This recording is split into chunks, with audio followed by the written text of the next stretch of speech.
Great Jewish Children's Expo, geared towards the child of the 90s, is a product of the Shluchim office which provides a thorough overview of Jewish history, values, practices, and perspectives. It does so in a creative manner that rivets the attention and fires the imagination of young and old alike. The Great Jewish Children's Expo is designed to unite the generations, rekindle interest in an enhanced Jewish lifestyle, and above all provide day schools and Hebrew schools with a powerful ignition system in their efforts to inspire their students. Indeed, the Expo is a Jewish educator's dream, a visionary, interactive, awe-inspiring event that makes Judaism exciting for today's children. In addition to the main exhibit hall, the Expo also includes favorite activities such as arts and crafts, a video show, and live entertainment. The Expo was designed by top-flight professionals who created animated figures that electrify crowds as it has traveled to over 30 cities across the United States and Canada. The following scenes were filmed on tour in England in May of 1996 in diverse communities of London, Manchester, and Leeds. The Expo was displayed in different types of convention halls, which would explain the differences in lighting and scenery. It takes approximately 14 hours of preparation, which includes the unloading and setting up of the Expo for public display. Soon after, the buses begin to arrive, and the guests enter and are eagerly awaiting for their Expo tour to begin. The following is an abbreviated version of the Great Jewish Children Expo. Good afternoon. I'd like to welcome all of you to the Great Jewish Children's Expo. This is a traveling exhibition that was built in 1993. We first traveled across the United States to 26 cities. On my left is a picture of the Lubavitcher Rebbe, who inspired us to build the exhibition and who dedicated his entire life to Jewish education. Our first exhibit is what we call in Hebrew, Maisa Bereshis, the 6 days of creation. The 6 days of creation will unfold before your very eyes in a very cute and unique way.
next exhibit will take you through the exiles and the redemptions of the Jewish people.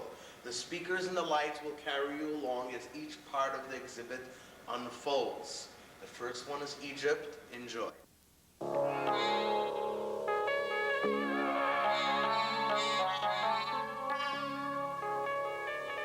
Jewish history is full of ups and downs. Some of those down periods we call exile. Some of those up periods we call redemption. What actually happened during these exiles and redemptions? Follow along as we explore the first exile, which took place in Egypt. The Jewish people were slaves to Pharaoh for many, many years. It was a bitter life they led. So when the word came that Pharaoh finally would let the people go, there was a great deal of excitement. Didn't you hear what Moses said? We're finally going to leave this place. You have to be crazy to want to leave Egypt. To go to the desert? It's a once-in-a-lifetime chance to escape slavery. Why on earth do you want to stay? Hey, don't knock slavery. It might be hard work, but at least they give us something to eat every day. Where are you going to get food in the desert? What about the nations out there that want to kill the Jews? You've got to have faith.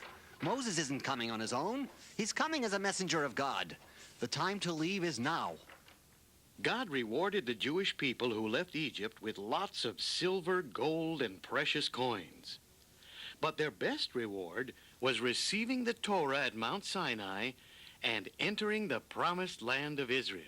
With the passing of time, the Jews began serving idols like their non-Jewish neighbors. They had forgotten that it was God who took them out of Egypt.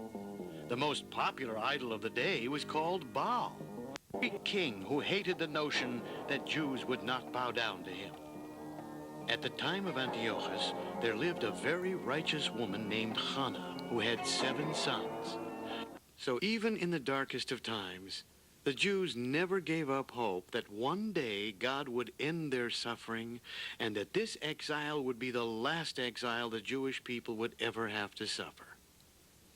We admire the courage our ancestors showed throughout the ages and join with those who always ended their Passover Seders with the one song that best expresses our desire and belief.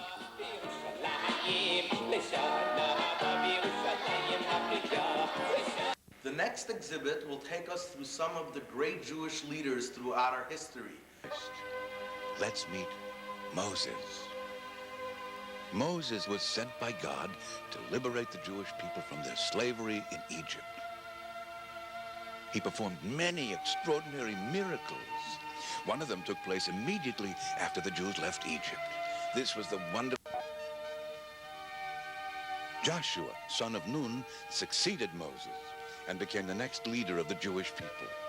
He was chosen to be leader because he was Moses' King David.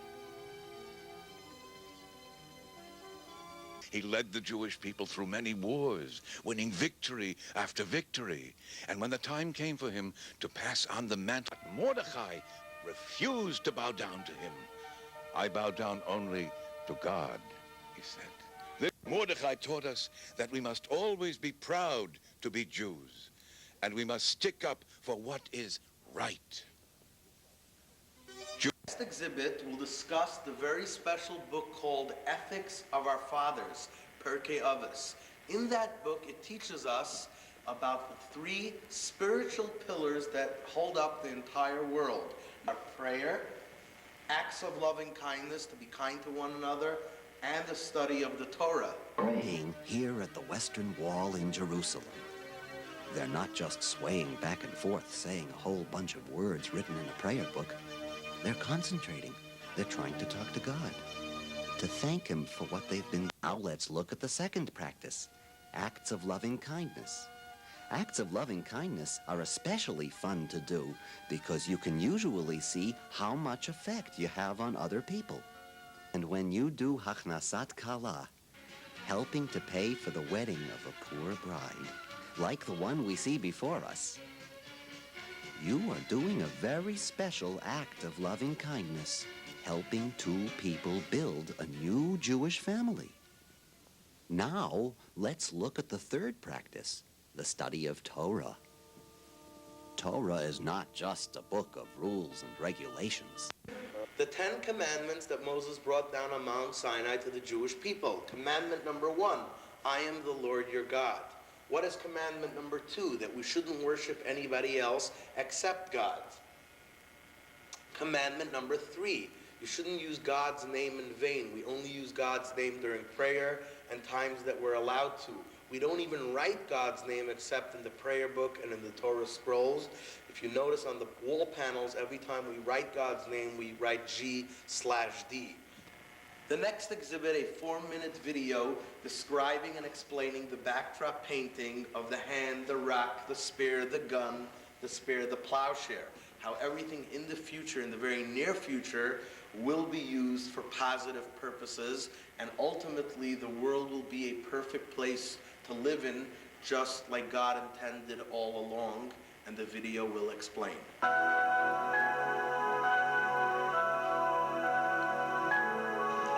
I grow up, I'd like to be a pediatrician. When I grow up, I'm going to be a musician. Ask your grandparents if they ever imagined when they were kids how many new inventions would appear in their lifetime, and that their grandchildren would be playing computer games. Ask them if they ever imagined there would be so many advances in medical science, and that we would be able to heal so many of the illnesses and diseases we're learning how to cure today.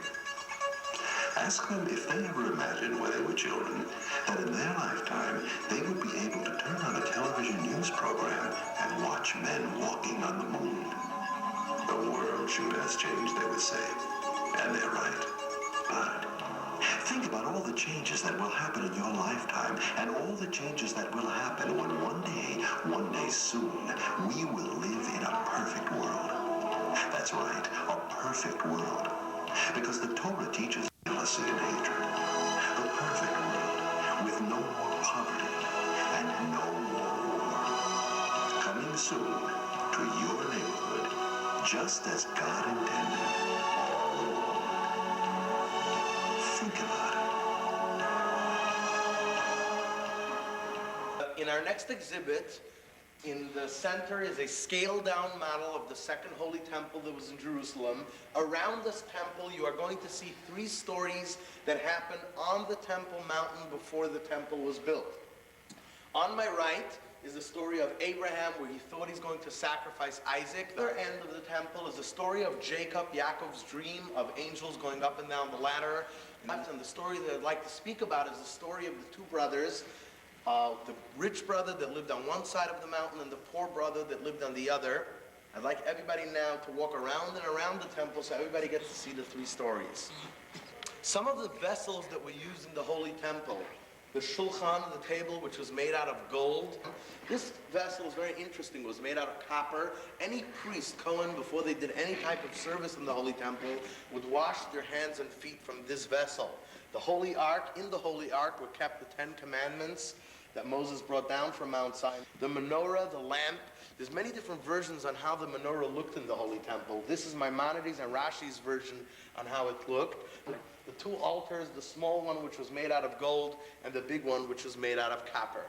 Over here we have a beautiful painting of a synagogue, a shul, a shtibel, whatever you'd like to call it. This is where Jewish people do all their prayers on the Sabbath, the Shabbos, or on the holidays, on the Yom Tovim, because we do not have the third and final holy temple in Jerusalem.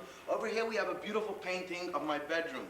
The reason why I'm showing everybody my bedroom is because the Lubavitcher Rebbe said that when people, children such as yourself, put a charity box and a prayer book in your very own bedrooms or any room in your home, you create what we call in Hebrew a miniature temple, a Mikdash Miyat. Last and final exhibit is called the mitzvah exhibit. A mitzvah means a good deed, a commandment. Some people say that a mitzvah also means a connection, that when you do a mitzvah, you become connected to God. All these things on the back panels are mitzvah, Bikur Cholim, visiting the sick, eating in a sukkah on Sukkot, keeping the Sabbath holy, eating matzah on Passover, lighting the menorah, the mezuzah.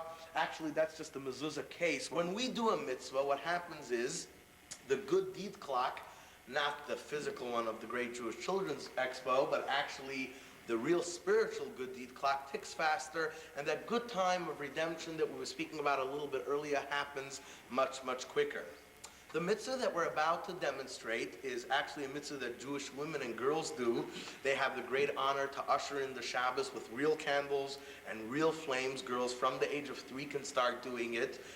I'd like to show you how it's done, and then I'm going to ask a volunteer to come up here to light the candles. And of course, the good deed clock is moving faster. I'd like to ask Ben, who was behaving so nicely, to come up here and to give some charity. And of course, when we give charity, we are actually doing a real mitzvah together. And the Lubavitcher Rebbe always asked that when Jewish people or people gather together in one place to do a good deed together. The game show, Torah Concentration, is adapted from a TV show called Classic Concentration, which airs on the Fox network daily. This is an educational game that gets the participants excited. The show host chooses 4 contestants from the audience. First, the contestant chooses a number. Then all eyes look towards the monitor, which displays what's behind the number as the show host expounds on the significance of that picture. Throughout the game, the audience is encouraged to help the contestants by suggesting what number they believe will result in a match. Even the teachers become involved. It gets very loud. Actually, for some too loud. Every time a match is made, it disappears, revealing some of a puzzle which is beneath it. Torah Concentration is exciting for kids of all ages. It has the very young kids jumping up and down, and the older kids enthusiastic. It doesn't matter whether the kid is sitting in the front or even in the back. Wherever they are involved and ecstatic. The children take this game seriously as if they were on a real television show. When they guess correctly, it's total joy. And when it's guessed incorrectly, their supporters cringe in dismay. As the game goes on and we are able to see more of the puzzle beneath, kids are all trying to figure out what the phrase is. Although all are encouraged to help out with the picking numbers, the actual solving of the puzzle is for the contestants to figure out on their own. Should they fail to solve the puzzle, the opposition then has the opportunity to solve the puzzle. At this point in the game, all children from both teams are sitting nervously to see who is going to come out victorious. And when finally the puzzle is solved, in this case, Love Your Friend, the winners and their whole cheering squad jump for joy, as if they had just won a championship of some sort. The joy, the excitement, the smiles are very heartwarming. The puzzles are chosen according to the levels of the group. Torah Concentration takes approximately 20 to 25 minutes.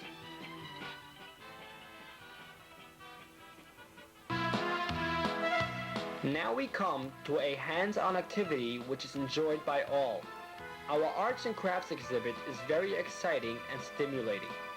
The 25 minutes that it takes just fly by.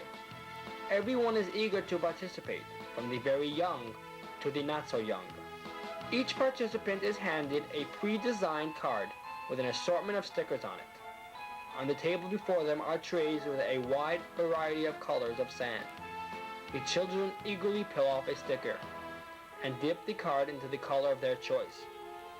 They feel creative as they see their colorful design developing into a picture of a child giving charity. The pride on every face is so obvious as they proudly show off their craft and are so willing to talk about it. The kids are sure to take this craft home to either hang on their fridge or to frame.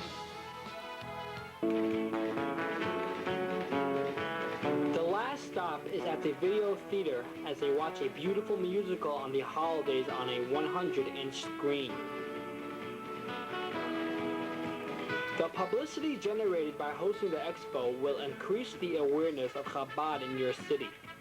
It is highly recommended for a shliach that is hosting the expo to schedule an exclusive evening with his balabatim and supporters.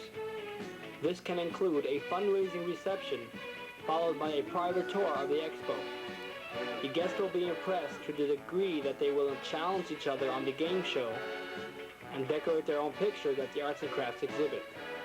As the evening draws to a close, one of your guests is sure to give a spontaneous talk describing his reactions to the expo.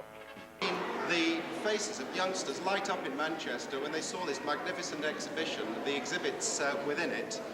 They only have to see this to see Lubavitch is really very much on the right track. As a new and get involved in doing it. Even Daniel turned round after going through the exhibit hall and said to me, it was unbelievable, Mum. It was like something out of Disneyland. You know, just thought it was excellent, real good fun. And he just couldn't stop talking about it. He just thought the games, the participation. The barriers aren't there. There are no barriers to this. Anybody can understand it. Doesn't matter what language it is. So it should go all around the world. Please go on. I first of all heard from my grandchildren who saw it in London in the Alexandra Palace, and they were absolutely thrilled and they thought it was wonderful. I think you've done a marvellous job here, and I think the effect, like everything that the Lubavitch do, is going to go on and on and on. Very impressionable. It wasn't what I expected, and it's far more. And especially if you've got young children, they should bring them along and see this exhibition, because it shows all that's happened in the history of Judaism right from the beginning, from Avram right through to the present day, which I think is excellent. And I think you'll do very well with it. You put a lot of work into it, and it's a typical Lubavitch endeavour, and I think you should do very, very well with it. Yes, it was very well recommended to me by a friend who had seen it in the States, and he highly recommended it. So when I came to my group and said, shall we come? It's beautiful. The way it's all set out, the way there's obviously a great deal of thought and work gone into the preparation and into the setting up of the exhibition itself. Delighted with this exhibition. The exposure to 12,000 people, the majority of them children, is an everlasting imprint in their minds and hearts. The ripples will go very far. Unquestionably, the idea of the exhibition to reach out to those Jews who are normally not reachable is something which is very novel and something very exciting, something very, very important in Chabad Lubavitch work.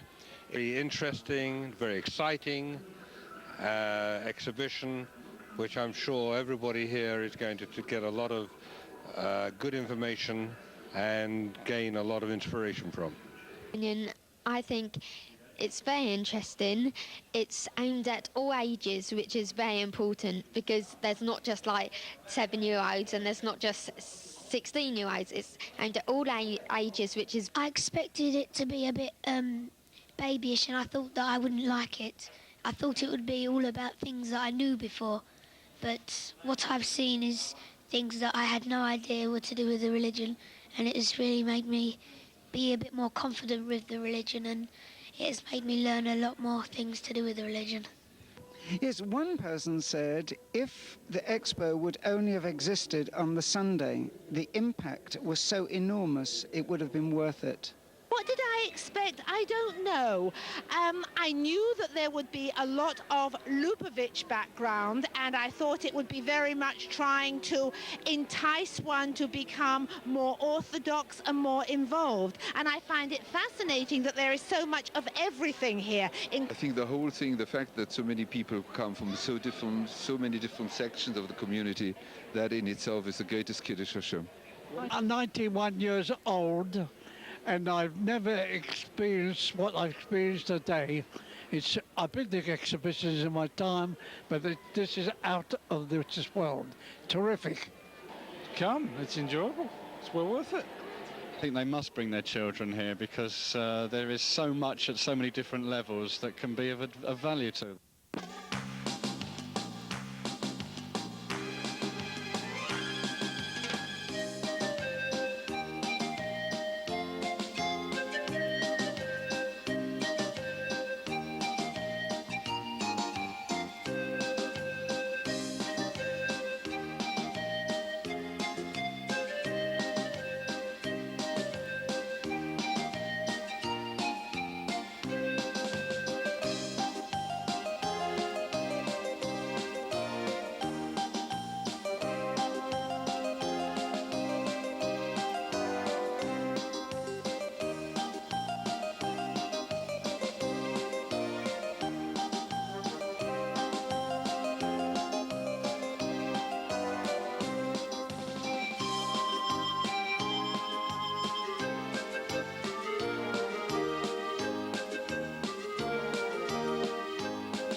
With all the attention on Christmas each year, Hanukkah stands in the shadows.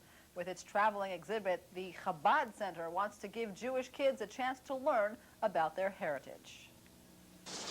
It's called the Great Jewish Experience, and hundreds of children will travel through its 2-hour exhibition of 2,000 years of history during the next few days.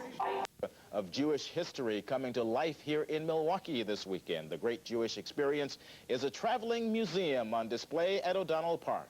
Kids from Hilly Academy are visiting this morning, learning about God, creation, and the ups and downs of the Jewish people. It's a lesson for young and old alike. Imagine getting a glimpse of 5,000 years of history in a couple of hours. Wow. That's what these students at Cincinnati's Yavne Day School got today as they viewed a traveling exhibit called the Great Jewish Experience. It's at the Cincinnati Gardens Annex through Monday. The exhibit takes an in-depth look at many Jewish holidays and practices and teaches children to be proud of their heritage. Unconventional display going on at the Minneapolis Convention Center. It's called the Great Jewish Experience, 2 hours that last a lifetime. If you're a history buff and you're looking for something to do over the holiday weekend, you might want to go over to the Jewish Community Center. On display there is an exhibit called the Great Jewish Experience. It's made up of all sorts of displays, including a look at the Jewish life in modern and ancient times. There's also a game for kids, modeled after the TV show Concentration, and an arts and craft exhibit. The exhibit is sponsored by Chabad Outreach of... An exciting exhibit on tour here in Tucson. It's called the Great Jewish Experience, the world's first traveling Jewish museum. It's touring North America, and right now it's making a stop in Tucson. The exhibit takes children back to the beginning of creation and brings them up to date through an interactive display. Traveling exhibit opens tonight at the Knesset Center on Starin Avenue. The Great Jewish Children's Expo takes viewers through 2,000 years of Jewish history. It also features an arts and crafts workshop as well as a film about the Jewish holidays. You can call the Chabad House for times. Experience out in Beechwood these days as a traveling exhibit on Jewish culture comes to town. It's called the Great Jewish Experience, and it opened earlier today at Beechwood's Jewish Community Center. The traveling museum and exposition uses state-of-the-art technology like robotics and computers to convey the history of the Jewish people to the visitors. Check out Little John one more time, who is at Mendel Jewish Center, and he's learning a lesson about the Jewish heritage. Little John, hi. How you doing? Here we are. Now, let me tell you, we're in the craft room here, and remember how you couldn't keep in the lines when you color? Yeah. Well, in the 90s, they have a different way you do this. That all you do is you peel the edge here. You see this? And by the way, charity is the universal word here, charity. And what you do is you just peel.